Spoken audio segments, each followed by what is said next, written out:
요한복음 20장 19절부터 20절, 두 절만 본문으로 읽겠습니다. 요한복음 20장 19절 20절. 그리하여 그 주의 첫날 그날 저녁에 제자들이 모인 곳에는 유대인들을 두려워하여 문들이 잠겨 있었는데 예수께서 오셔서 그 가운데 서서 그들에게 말씀하시기를 너희에게 평강이 있으라고 하시더라. 이 말씀을 하신 후 주께서 그들에게 손과 옆구리를 보여주시니 제자들이 주를 보고 기뻐하더라. 잠시 기도하겠습니다. 오늘 말씀의 제목은 부활의 주님을 만나라가 되겠습니다. 부활의 주님을 만나라. 자, 오늘 주일 부활절 주일이라고 하죠. 그럼 부활절은 성경에 없습니다. 그것은 로마 카톨릭의 것입니다. 부활절을 영어로 이스터라고 하는데 이스터라는 이름, 하늘의 여왕 아슈타, 그래서 이스터 이렇게 비롯된 것입니다. 역사적으로 볼 때 기독교에 결코 없었던 명절이죠. 오늘날 기독교계에서 지켜지고 있는 부활절, 그 기원은 이교도에서 그렇게 시작된 것입니다. 님롯의 아들 탐무스를 기념하는 날이었던 것이죠. 탐무스가 죽었을 때 그를 애도하던 기간이 40일이었는데 그것이 오늘날 사순절이 되었고 님롯이 탐무스로 부활했다고 해서 그걸 부활 기념하는 그 날이 이스터라는, 그리고 그것이 부활절로 지금 지키고 있는 것입니다. 우상을 숭배하는 명절을 로마 카톨릭이 이제 이교도들을 기독교로 개종시키는데 사용하면서 이교도의 명절을 기독교의 유월절과 접목시켜서 성경적 전혀 근거가 없는 그러한 기독교의 명절로 지금 둔갑해 있는 것이죠. 교회사를 보게 되면 이스터, 즉 부활절을 지켰던 로마 카톨릭이 이 문제로 인해서 상당한 논쟁을 벌였고 이후에는 교황이 군대를 보내서 이스터를 지키지 않는 기독교인들을 박해하고 죽이기까지 했던 것입니다. 뿐만 아니라 세례를 거부하고 침례를 받은 제침례교도들을 자기들의 세례를 부정하고 무시하는 것으로 생각하고 또 많은 사람들을 죽였던 것처럼 이 부활절을 지키지 않는다고, 이스터를 지키지 않는다고 죽였던 것이죠. 그리고 강제로 기독교의 명절로 만든 역사, 두 개의 바빌론에 비롯한 여러 가지 책들에 있으니까 얼마든지 찾아보면 알 수가 있습니다. 부활절 터키, 부활절 계란 역시나 이교도에서 온 것임은 우리가 조금만 관심 있게 찾아본다면 요즘 유튜브만 보더라도 알 수가 있죠. 유튜브에다가 부활절 뒤에 숨겨진 놀라운 진실, 사실은 불편한 진실, 부활절은 사탄절이다, 그런 검색어만 쳐도 충분히 알 수 있고, 부활절의 진실, 부활절은 과연 예수님의 부활한 날인가, 이렇게 쳐도 다 알 수가 있습니다. 옛날에야 정보화 시대가 아니기 때문에, 옛날에야 이런 그 매체들이 없기 때문에 그렇죠. 무지했을지 몰라도 지금은 정보화 시대이기 때문에 얼마든지 알 수가 있습니다. 다른 것도 마찬가지죠. 성탄절, 크리스마스도 마찬가지고 유아세례라든지 사도신경이라든지 그런 것들이 얼마나 그것이 잘못된 것들인지는 알 수가 있단 말인 것입니다. 그래서 우리는 그런 것들을 지키지 않는 것입니다. 자, 분명한 것은 주님께서는 부활절을 지키라고 하신 적이 전혀 없다는 것입니다. 그러나 오늘 우리가 행하는 주의 만찬은 행하라고 명령하셨습니다. 우리가 갖는 주의 만찬, 주님의 죽으심을 기억하고 기념하는 것이지만 말씀드렸던 것처럼 주님께서는 죽으셨을 뿐만 아니라 다시 부활하셨습니다.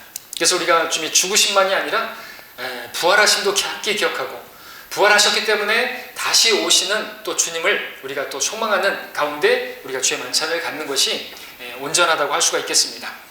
주의 만찬에 관한 말씀으로 고린도서 11장 26절에서 너희가 이 빵을 먹고 이 잔을 마실 때마다 주의 죽으심을 그분이 오실 때까지 선포하는 것이라 말씀하고 있습니다. 자, 오늘은 우리가 이 만찬을 행하면서 주의 죽으심과 함께 또 주님께서 부활하셔서 살아계신 바로 그 주님을 우리가 오늘 새롭게 만나는 그런 날이 되기를 바라는 것입니다. 제가 설교 준비 중에 한 장로교회 목사가 이 부활절과 관련해서 그 부활절 전에 사순절이 있죠. 이 사순절과 부활절의 그 기간을 놓고 불만을 토로하는 것을 보았습니다. 그리스도의 고난과 죽음을 기억하는 날은 40일이나 기억하면서 부활절은 꼴랑 하루만 기억하는 것이 불만이라는 것입니다. 자기가 생각할 때 죽음보다는 부활을 더 기억하는 것이 맞는 것 같고, 그래야지 교인들이 부활 신앙을 가지고 그 부활 신앙이 중요하니까 그렇게 살아갈 수 있었는데 어떻게 꼴랑 하루만 기억하느냐, 거기서 불만을 이야기하는 것을 봤습니다. 근데 그렇게 불만을 토할 것 같으면은 안 지키면 되죠. 사순절이니 뭐 그죠? 종려주일이니 뭐 부활절이니 다 비성경적인 거, 성경에 없는 것이니까 안 지키면 되는 것이죠. 불만할 게 아니고 화낼 낼 게 아니고죠. 근데 그분이 했던 말은 맞는 말입니다. 중요한 것은 우리에게 부활신앙이 필요하다는 거죠. 우리의 신앙은 부활신앙, 중요한 것입니다. 이 부활신앙이 없다면 우리는 비참한 그런 삶을 살게 될 것이에요. 부활장에서, 고린도서 15장에서 바울은 만약 그리스도 안에서 우리가 바라는 것이 오직 이생뿐이라면 우리는 모든 사람 가운데서 가장 비참한 사람이라고 그렇게 말을 했는데, 그렇죠. 부활이 없다면, 이생이 다라면 우리는 세상에 어떤 사람보다도 정말 비참한 사람이 될 것입니다. 그러나 그렇지 않죠. 부활이 있습니다. 영생이 있습니다. 근데 그럼에도 우리가 부활신앙이 없다면, 마치 부활이 없는 것처럼, 영생이 없는 것처럼 그 부활신앙이 없으면 역시나 비참한 삶을 살게 되겠죠. 우리 얼굴은 먹잡기 구름 같은 그런 우거지 상을 하고 있겠죠. 자, 우리가 부활절은 지키지 않지만 오늘 부활주일이라고 하는 이 날, 부활에 관한 말씀을 살펴보면서 우리의 부활신앙을 권고히 하는 것은 좋은 일이라고 생각됩니다. 오늘자 그날의 양식 읽어보셨습니까? 오늘자 그날의 양식에도 부활에 관한 말씀이 나왔죠.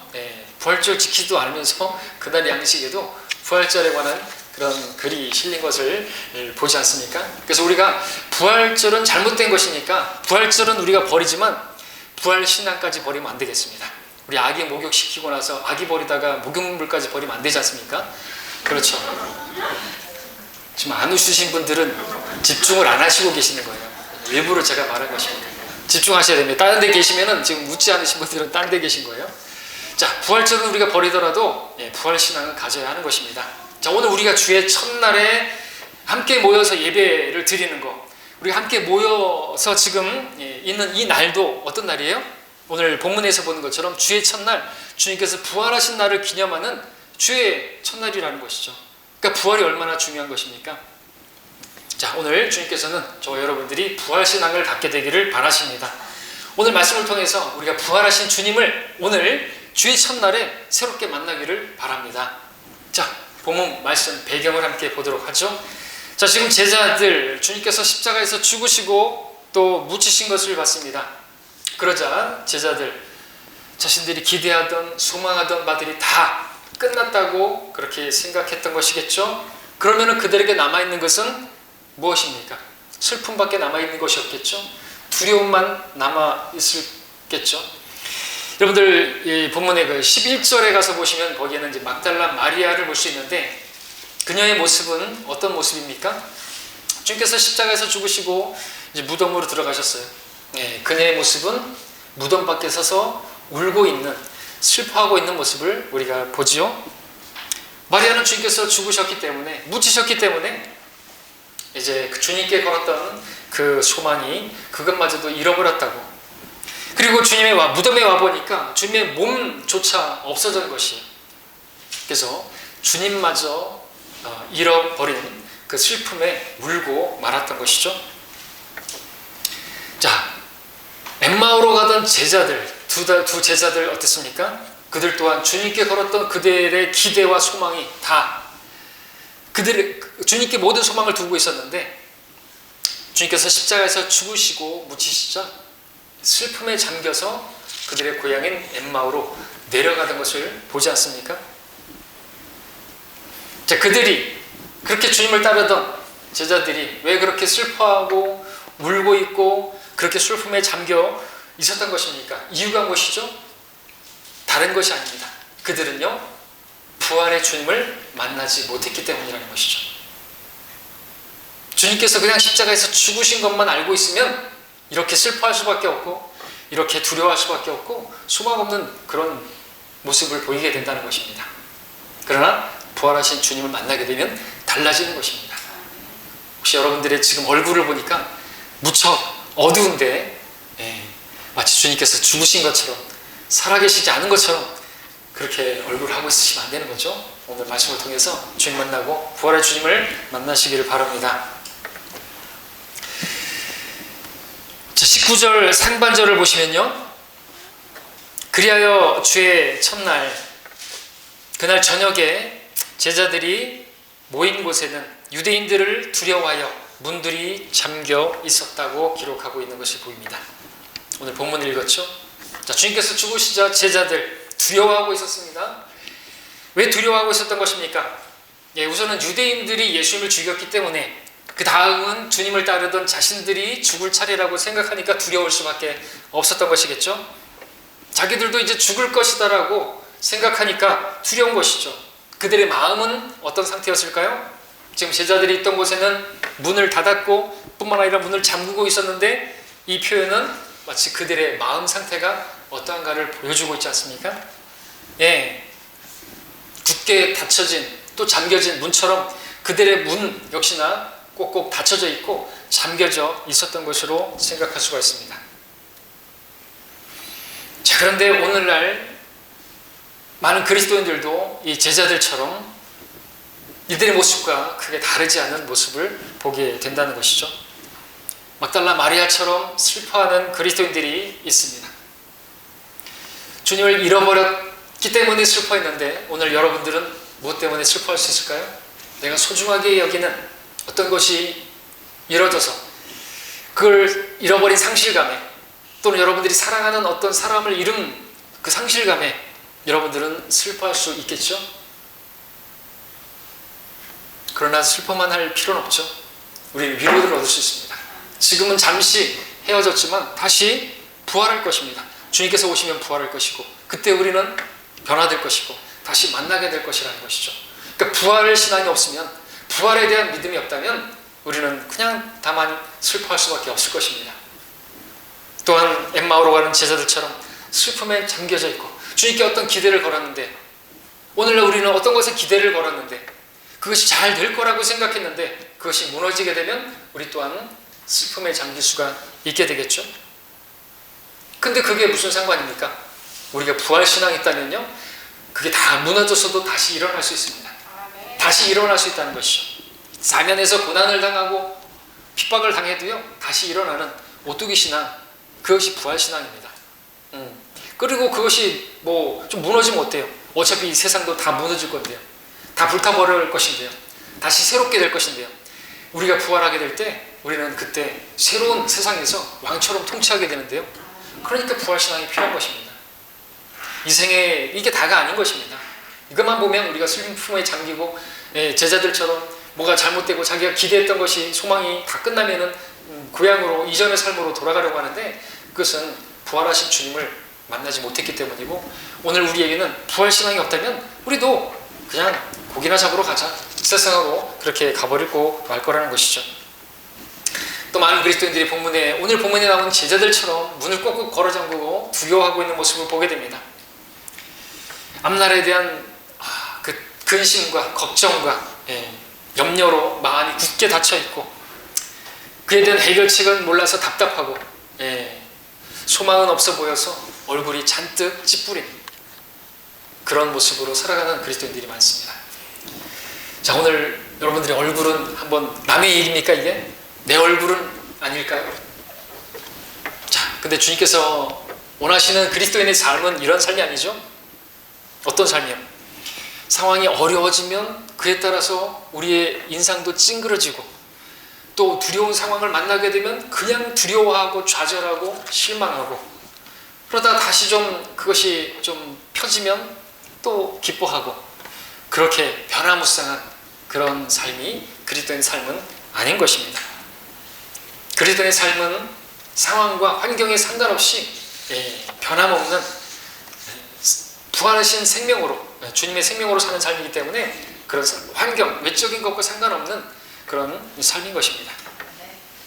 사면에서 고난을 당하여도 괴로워하지 않고요, 당혹스러운 일을 만나도 절망하지 않고요, 박해를 받아도 버림받지 않고요, 내던져져도 멸망하지 않는 그러한 삶인 것입니다. 이게 부활신앙인 것입니다. 자, 어떻게 이렇게 살아갈 수 있을까요? 예, 그렇게 살아갈 수 있는 것은 부활하신 주님께서 내 안에 계시고 내 안에 살아계시고 그분께서 사시면 이렇게 살 수가 있는 것입니다. 예, 주님께서 나와 함께 하신다는 걸 믿는 사람들은요, 어떤 상황에서도 어떤 환경에서도 두려워하지 않을 수가 있겠죠. 자, 오늘 주님께서 죽으셨다가 다시 주의 첫날에 부활하셨음을 오늘 주의 첫날에 우리가 머리로만이 아니라 정말 마음으로 믿기를 원합니다. 주님께서는요, 부활하셨습니다. 여러분, 주님께서 부활하신 주의 첫날이 있기 전까지는 정말 제자들은요, 얼굴이 엉망이었습니다. 두려워하고 슬퍼하고 그랬습니다. 여러분들 혹시 그 전까지, 어제까지 그랬다 할지라도 오늘 주의 첫날, 여러분들 오늘 주님 만나시고 얼굴이 펴지기를 바랍니다. 우리 주님께서는 죽음에 머물러 계시는 분이 아니라 죽음에서 부활하셔서 오늘 우리와 함께하고 계시는 것입니다. 그래서 우리의 삶은 주님과 동행하는 삶인 것입니다. 우리를 떠나지도 않고 버리지도 않으시는 분이라고 말씀하셨는데, 그분이 나와 함께 하신다는 사실을 믿는다면요, 우리가 누구를 만나고 어떤 두려운 상황을 만나도 두려울 필요가 없는 것이죠. 조폭을 만나도 두려울 필요가 없는 것이죠. 예, 조폭 만나면 좀 두려울까요? 저는 조폭들 만났을 때 두려워하지 않았어요. 복음 전했습니다. 예, 그랬더니 조폭들이 상당히 아이러니하게 생각하더라고요. 자기들이 당황하더라고요. 담대하게 복음을 증거하니까. 저는 나중에 알았어요. 그들이 조폭들인지. 모르고 전했던 것이죠. 모르면 담대하고 무식하면 용감하고 그러더라고요. 나중에 조폭들이었다고. 자, 19절 하반절만 다시 보시면요, 예수께서 오셔서 그 가운데 서서 그들에게 말씀하시기를 너희에게 평강이 있으라고 하시더라. 예, 부활하신 주님께서 제자들을 만나서 첫 번째로 하신 말씀입니다. 무엇입니까? 의미심장하죠? 여러분들 성경에서 첫 번째 언급의 원칙이라는 게 있습니다. 그렇다면 부활하셔서 제자들에게 하셨던 이 첫 번째 말씀은 상당히 의미가 있겠죠? 너희에게 평강이 있으라. 자, 이것은 물론 그들이 지금 두려워하고 있었기 때문에 좀 마음에 좀 요동치고 있는 그 마음을 좀 잠잠하게 하실 필요가 있어서 평강이 있기를, 그들의 마음이 요동치고 있는 걸 보셨기 때문에 그런 말씀을 하셨다는 걸 알 수가 있지만, 그럼에도 주님께서 하신 이 말씀은요, 우리의 삶이 어떠한 삶이어야 하는지를 보여주는 그런 말씀이라고 볼 수가 있습니다. 우리의 삶, 구원받은 성도의 삶은요, 평강의 삶인 것입니다. 그 평강은 주님께서 우리를 위해서 모든 일을 이루시고 마치신 그 근거에서 누리게 되는 평강인 것이죠. 여러분, 주님께서 우리를 의롭다 하시기 위해서 다시 일으켜 주셨지 않습니까? 그렇죠? 로마서 5장 말씀에 따르면 우리를 의롭게 하시기 위해서 다시 일으켜 주셨어요. 부활하신 것입니다. 부활하셔서 제자들에게 오셔서 너희들 이제 모든 죄가 용서되었다, 제거되었다, 깨끗하게 되었다, 너희들은 이제 의롭게 되었다 이거죠. 그 의롭게 된 것을 알면 뭐가 임하죠? 평강이 임하죠. 그 전에 우리는 이 의롭게 되지 못한 상태에서는요, 우리 양심도 우리를 정죄하고요, 그래서 평안할 수가 없었던 것입니다. 물질로 평화를 누립니까? 그런 거 아닙니다. 무엇으로도 평강을 누리지 못합니다. 진짜 근본적인 문제가 해결된 거 아닙니까? 주님께서 그 문제를 해결하신 거예요. 죽음이 다가 아니라는 거죠. 주님께서 부활하셨어요. 그래서 인간의 본질적인 근본적인 문제를 해결해 놓으셨다. 승리를 지금 선포하시는 것입니다. 그러니까 무엇을 가질 수 있어요? 우리는 화평한 거예요. 믿음으로 의롭게 되었으니 하나님과 화목을 갖게 된 것이죠. 화평을 가지게 된 것입니다. 하나님의 나라는 뭡니까? 먹고 마시는 게 아니에요. 성령 안에 우리가 잠기게 되었습니다. 우리는 의와 화평과 기쁨을 누리게 되는 것이죠. 의롭게 되었어요. 우리는 죄가 용서되었습니다. 그러니까 우리는 화평하게 된 것이죠. 그 화평을 선포하시는 거 아닙니까? 자, 이 화평을 선포하셨는데 세상이 주는 화평과 다른 것입니다. 요한복음 우리 14장에서 미리 말씀하신 것을 또 보시면요, 이게 이제 주님께서 부활하시고 나셔서 진정한 주시는 그 화평을 미리 말씀하셨다 할 수 있겠죠. 14장 27절에 요한복음 내가 너희에게 화평을 남겨두나니 나의 화평을 너희에게 주노라. 내가 너희에게 주는 것은 세상이 주는 것과 같지 아니하니 너희는 마음에 근심하지 말고 두려워하지도 말라 말씀하셨습니다. 근데 오늘 본문에서 제자들은 근심했죠. 주님께서 죽으셨어요. 모든 자신들의 기대가 다 무너졌어요. 그리고 자기들도 죽을까봐 두려워하고 있어요. 근데 주님께서 오셔서 화평을 선포하십니다. 이 화평은요, 어떤 상황에서도 누릴 수 있는 화평인 것입니다. 세상이 주는 화평이 뭡니까? 세상은 돈이 있으면 화평할 수 있겠죠. 돈이 많으면 뭐 겁나는 게 뭐가 있어요. 그래서 화평할 수 있을지 모르겠지만 돈이 없으면요, 화평도 사라지는 것입니다. 그러나 주님께서 주시는 화평은요, 우리가 환난 가운데서도 기뻐할 수 있는 그런 화평인 것입니다. 단지 화평하다 뿐만 아니라 그 가운데서 기뻐할 수 있는 의와 화평과 기쁨을 함께 누리는 그러한 평강인 것이죠. 주님의 평강은요, 어떤 상황에서도 두려워하지 않을 수 있는 화평이요 기쁨인 것입니다. 자, 본문에 나오는 20장에 다시 오셔서 제자들이 주님 만나기 전에는 근심하고 두려워했습니다. 그러나 부활을 하신 주님을 만났을 때 더 이상 그들의 얼굴에 근심이 없었고 그들의 마음엔 두려움이 없었습니다. 자, 이 제자들이 나아가서 사도행전을 보게 되니까 그들의 모습은 담대함 그 자체였죠. 담대함은요, 평강이 넘치는 그때 나타나는 모습이죠. 두려운 상황에서 평안할 뿐만 아니라 기쁨이 넘치고, 그러니까 담대한 것이에요. 그리고 그들은 두려운 상황을 맞이했는데도 불구하고 그 가운데서 담대할 뿐만 아니라 그들은 기뻐했습니다. 이 부분은 뒤에서 이제 보겠지만 우선 여러분들 본문 20절을 다시 보겠습니다. 20절을 보시면 부활하신 주님을 만난 삶은요, 화평이고 그리고 기쁨이라는 걸 말씀을 드리는 것입니다. 이 말씀을 하신 후 주께서 그들에게 손과 옆구리를 보여주시니 제자들이 주를 보고 기뻐하더라 말씀하고 있습니다. 자, 제자들이 왜 주님을 보고 기뻐한 것입니까? 자, 주님께서 무엇을 보여주시는 겁니까? 물론 손과 옆구리를 보여주셨지만 그 손과 옆구리를 보여주신 것은 무엇을 진짜 보여주기를 원하시는 것이에요? 내가 죽었으나 다시 살아났다. 죽음을 이기신 것을 보여주는 거 아닙니까? 승리를 선포하는 거 아닙니까? 그러니까 기뻐하죠. 여러분, 승리자에게 있는 건 뭐예요? 기쁨이에요. 단지 그냥 주님을 돌아가셨다가 다시 얼굴을 보게 돼서 기뻐하는 그런 기쁨 정도가 아닌 것이죠. 생각해 보십시오. 지금 그들의 궁극적이고 본질적인 문제가 해결된 거라는 것이죠. 죽음의 문제, 사람이 아무리 힘이 있고 능력이 있고 과학이 발전된다 할지라도 인간이 해결할 수 없는 한 가지는 죽음의 문제입니다. 사람들은 누구나 죽음을 두려워함으로 노예로 속박되어 있는 자들이라고 히브리서 2장에서 말씀하고 있죠. 우리도 그 전에 그랬지 않습니까? 죽음이 두려웠어요. 지금은 죽음이 두렵지 않죠. 죽음 자체 우리는 두려워하지 않습니다. 이전에는 죽음이 두려웠어요. 죽음 뒤에 무엇이 있을까? 과연 죽으면 끝일까? 그렇다면 정말 허무하다. 그러면은 노세 젊어서 노세. 내일이면 죽으리라? 그러면 오늘 먹고 마시자 이렇게 돼야 되겠죠. 끝이 아니라면 두렵다. 왜요? 우리 양심이 증가하잖아요. 내가 죄인이라는 사실. 그러니까 두려운 것이죠. 그러니까 살아도 사는 게 아니고요. 기쁜 일이 있어서 기쁘지만 기쁜 게 아니고요. 풍요 속의 빈곤이라고 가진 게 많은데도 불구하고 거기에 빈곤이 있어요. 기쁜 게 아닌 것이죠. 왜? 죽음으로 그 모든 것들을 내려놓고 가야 된다고 생각하니까 죽음이 원수인 것입니다.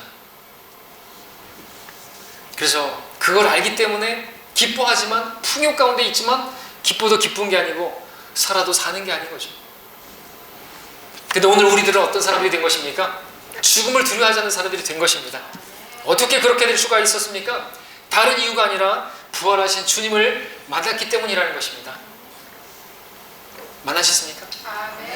제자들만 부활하신 주님을 만난 게 아닙니다. 오늘 우리도 만난 것입니다. 우리를 어떻게 만났습니까? 여러분 직접 봤습니까? 우리 직접 보진 않았지만 우리가 직접 보는 것보다 더 확실한 이 예언의 말씀이 있지 않습니까? 그리고 여러분들, 제자들이 주님의 부활하심을 증거하는 데 있어서 무엇을 가지고 증거했는 줄 아십니까? 다른 것으로는 증거할 수가 없어요. 주의 말씀으로 증거했던 것이죠. 그래서 이번 사도행전 2장을 함께 보겠습니다.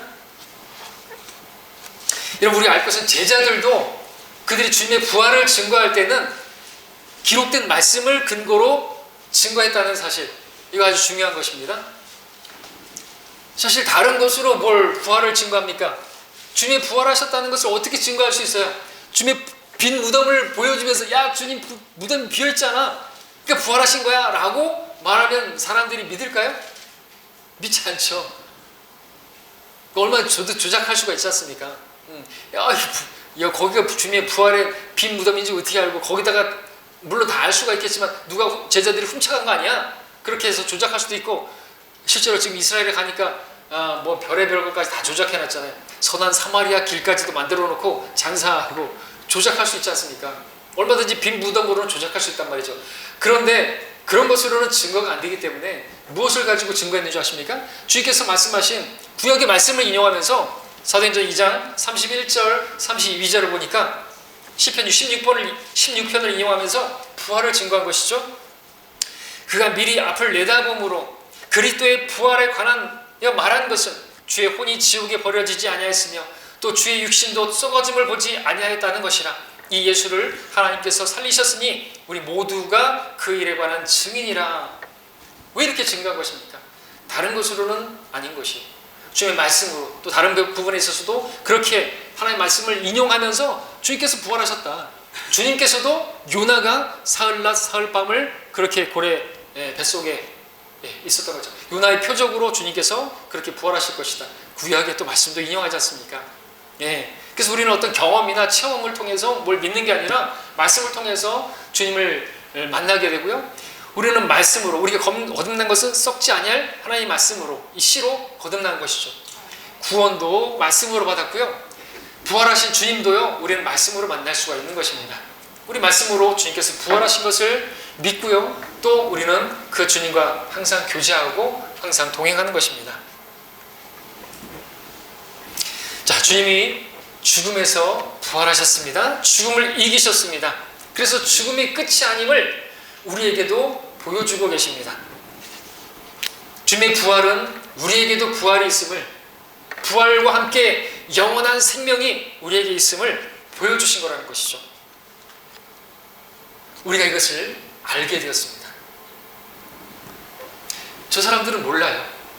그러니까 먹고 마시자, 내일이면 죽으리라, 죽으면 끝이다. 그러니까 이 땅에서 어떻게 하든지 그냥 먹고 더 놀고 벚꽃놀이 가고 즐기고 그러는 것이죠. 근데 우리는 이렇게 좋은 날 모여가지고 지금 뭐 하는 겁니까? 이게 인생이 다가 아닌 걸 알기 때문에 우리를 구원하시고 영생을 주시고 우리를 위해서 죽었다 살아나신 주님을 높여드리기 위해서 이 자리에 있는 거 아닙니까? 모르는 사람들은 그렇게 사는 거예요. 근데 우리가 이것을 안다면, 죽음이 끝이 아니고 부활이 있고 영생이 있음을 우리가 안다면 어떻게 살아야 하냐는 것이죠.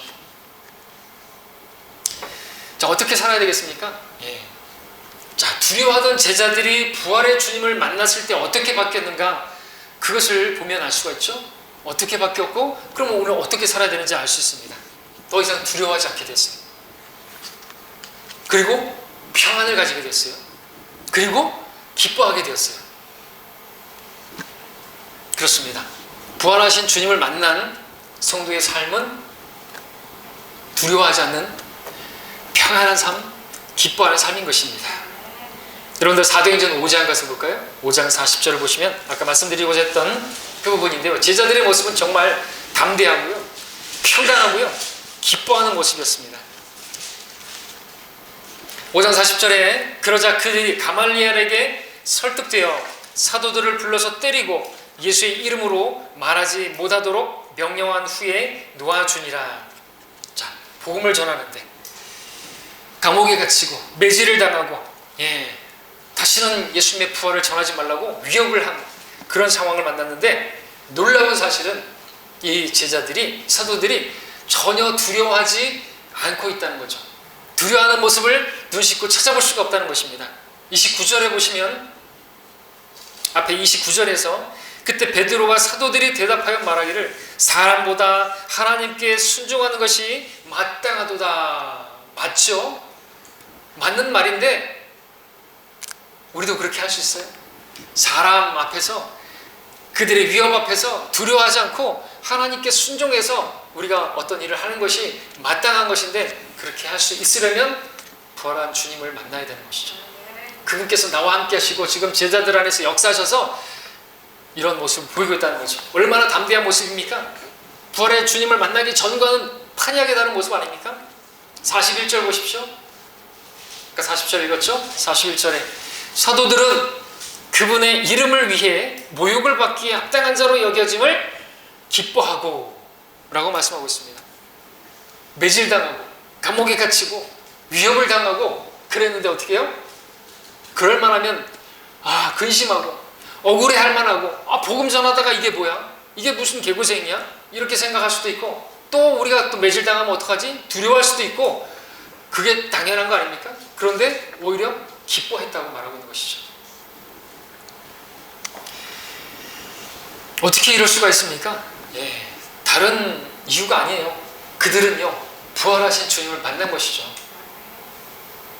그러니까 두려움이 싹 사라졌고 평강이 넘쳤고 그것이 담대함으로 나타났고 그것을 기뻐함이도 나타나는 것이, 그렇게 매질 당하고 죽어도 주님께서 부활하신 것처럼 우리 부활할 것이다 이거죠. 바울은 그렇게 자기가 거의 죽은 자와 같이 되었지만, 그리고 셋째 하늘에 갔다 왔지만 죽이 태면 죽여봐라는 식으로 그렇게 복음을 증거하고 그랬던 거 아닙니까? 자, 여러분들이 너무나 잘 아는 말씀이지만 오늘 여러분들에게 하나님께서 말씀하시는 것은 다른 게 아닙니다. 우리를 구원하신 주님께서 살아계시다는 거죠. 여러분, 성경에서 살아계신 하나님 많이 나오죠? 왜 그렇게 기록하셨을까요? 아마 하나님을 믿는 사람들 중에도 하나님께서 마치 죽은 자와 같이 그렇게 생각하고, 죽으신 분 같이 그렇게 생각하고 사는 성도들이 많을 수 있기 때문에 그렇죠. 살아계시다 이거죠.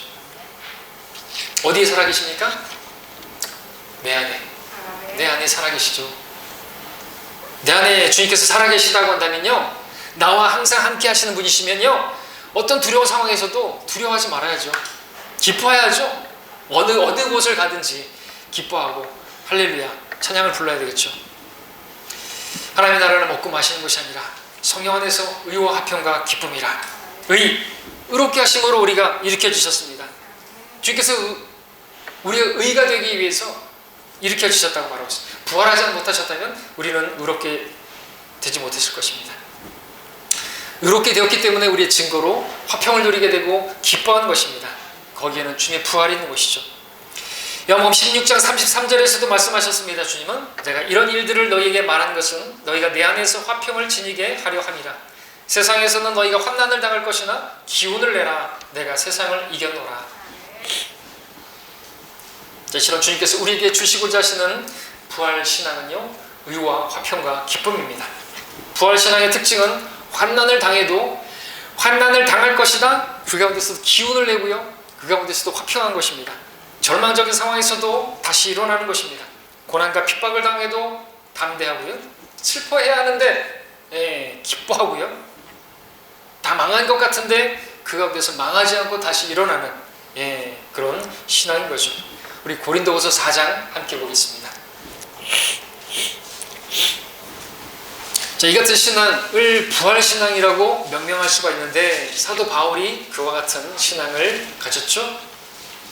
고린도후서 4장 8절로 10절까지 말씀, 우리 크게 한 목소리로 함께 읽을까요? 시작. 우리가 사면에서 고난을 당하여도 괴로워하지 아니하며 당혹스러운 일을 당하여도 절망하지 아니하며 박해를 받아도 버림받지 아니하며 내던져져도 멸망하지 아니하며 항상 주 예수의 죽으심을 몸에 지니고 다니면 예수의 생명이 또한 우리 몸에 나타나게 하려 함이라.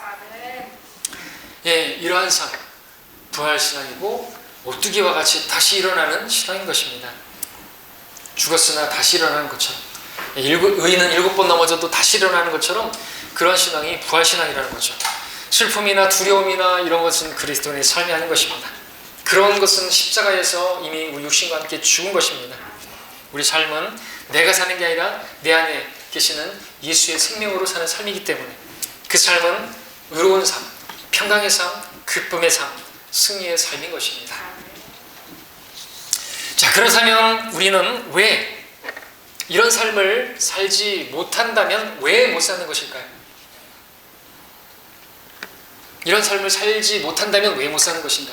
자, 막달라 마리아가 슬픔에 잠겨 있었고 제자들이 두려움에 빠져 있었던 원인을 우리가 알죠? 부활하신 주님을 만나지 못했기 때문에. 마찬가지로 우리가 부활하신 주님을 만나지 못했다면, 만났어도 그것을 머리로만 안다고 한다면, 실제 삶에서 부활하신 주님을 바라보지 못한다면 그렇게 살겠죠. 어려운 상황이 왔을 때 그 상황만 바라보고 내 안에 계신 주님을 바라보지 못한다면 그럴 수밖에 없겠죠. 두려워할 수밖에 없겠죠. 그것에 마음에 빼앗겨서 주님께서 내 안에 살아계시다는 사실을, 나와 동행하신다는 사실을 보지 못한다면 그렇게 되고 말겠죠. 그렇게 되면 주님께서 모든 것을, 이 상황들을 해결하실 것을 믿지 못할 것이고, 그러면 그 모든 상황들을 당연히 주님께 맡기지 못할 것이고, 그렇다면 여전히 슬퍼하고 염려만 할 뿐, 두려워할 뿐이겠죠. 염려하지 않고 맡기면 평강이 임할 텐데. 여러분, 종교개혁가 마틴 루터도 아주 크게 두려워하던 때가 있었습니다. 로마 가톨릭의 위협과 협박 때문에 거의 절망에까지 이르렀습니다. 종교개혁은 이제 물거품이 되었다, 끝났다라고 생각할 정도로 그게 두려워했던 적이 있었습니다. 그런데 그런 루터가 다시 회복하게 된 일이 있었는데, 어떤 일이 있었던 것인가? 그의 아내가 아주 현명하게 검은 상복을 입고 루터 앞으로 왔다는 것이죠. 루터가 물었죠. 누가 죽었어? 장례식장 가고? 누가 죽었나 보구려. 아내가 말하죠. 예, 누가 죽었죠. 하나님이 돌아가셨습니다. 모르셨어요? 깜짝 놀라면서, 화를 내면서, 무슨 그런 모독적인 말이냐, 하나님이 어떻게 돌아가실 수 있냐고. 아내는 말하죠. 하나님 돌아가시지 않았어요? 근데 당신을 보니까 하나님 돌아가신 게 맞는데요. 루터가 깨달았죠. 당신이 무슨 말을 하는지 알겠어. 내가 어리석었어. 주님은 살아계시오. 마치 나는 주님께서 죽으신 것처럼 그렇게 행동했어. 당신은 나에게 좋은 교훈을 주었어. 그리고 다시 일어나서 개혁을 했다는 것입니다. 자, 오늘 우리는 어떻습니까? 사람 때문에, 환경 때문에 두려워하고 슬퍼하고 있지 않습니까? 그 문제들 때문에 염려하고 근심하고 있지 않습니까? 그러고만 있으면 주님은 죽으신 것이죠. 주님은 안 계신 거예요. 근데 부활하신 주님께서 나와 함께 하고 계시고 내 기도를 들으신다면 그 문제들을 염려할 것이 아니라 다 맡기겠죠. 맡기면요, 주님께서 우리가 이해할 수 없는, 우리의 지각을 초월하는 하나님의 평강을 우리에게 주신다고 말씀하지 않았습니까? 우리의 마음과 생각을 다 지켜주셔서 그 상황 가운데서도 평강을 누리고 기뻐할 수 있게 해주신다고 하지 않았습니까? 그래서 말씀하셨지 않습니까? 그렇게 하라고. 아무것도 염려하지 말라고. 모든 일을 기도와 간구로 감사함으로 그것도 하나님께 알리라고. 그러면 모든 지각을 초월하는 하나님의 평강이 그리스도 예수 안에서 우리의 생각과 마음을 지키시리라고 말이죠. 너무나 잘 아는 빌립보서 말씀이지만 아는 것이 아니라 실제로 할 수 있으려면 문제는 부활하신 주님 믿어야 되겠죠. 주님께서 내 안에 살아계시다고 믿어야 되겠죠. 자, 결론 내겠습니다. 자, 부활하신 주님께서 저와 여러분 안에 살아계십니다. 살아계신 하나님으로 믿으시기 바랍니다. 믿으신다면 여러분의 모든 염려와 근심을 주님께 아뢰시기를 바랍니다. 감사함으로 아뢰시기 바랍니다. 왜? 주님께서 그 문제를 다 해결해 주실 수 있으시니까. 아뢰었다면 주님께서 이루어 주실 것을 의심하지 마시기 바랍니다. 주님께서는 믿음으로 구하고 의심하지 않는 성도들에게 주님께서 화평을 주십니다. 의심한다면 여러분들 평강이 없을 것이고, 기도는 마음의 평강이 임할 때까지 기도해야 할 것입니다. 믿음으로 하면 그렇게 되겠죠. 자, 부활하신 주님께서 제자들에게 말씀하셨던 것처럼 오늘 여러분에게도 말씀하십니다. 오늘 이 한 말씀만 마음에 잘 새겼으면 좋겠습니다. 아무개야 너에게 평강이 있을지어다. 자, 우리 삶이 부활하신 주님 살아계신 주님과 함께하는 평강의 삶, 기쁨의 삶, 의로운 삶, 승리하는 삶 되기를 바랍니다. 기도하겠습니다.